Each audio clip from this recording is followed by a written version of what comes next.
Hadley locks are two hidden gems in our rich industrial heritage. They date back to 1796. They were in use for almost 200 years until the 1960s.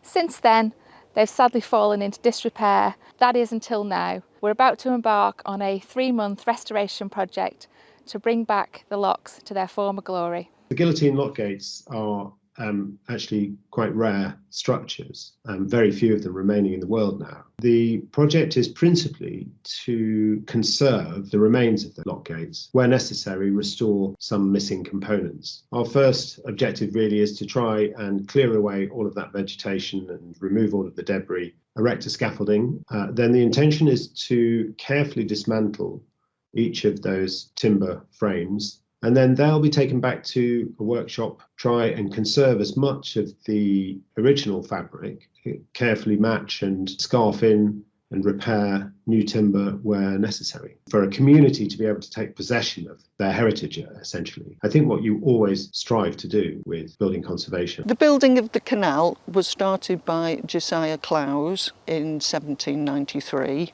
and Thomas Telford took over in 1795, and we think he was responsible for the construction of these two locks, in which the gates rise vertically, and that differs from your more common lock gates, which open sideways. In fact, we think all other than these guillotine locks are of cast iron construction. So it is the timber construction that makes these particularly special. They provide a unique insight into the development of the canal system and its technologies. Oh, I think it's absolutely great. I think history should definitely be preserved for future generations to see. The feedback from locals has been absolutely amazing. Great to see it coming together. I'd like to thank all partners for helping us make sure that we can preserve the locks for future generations.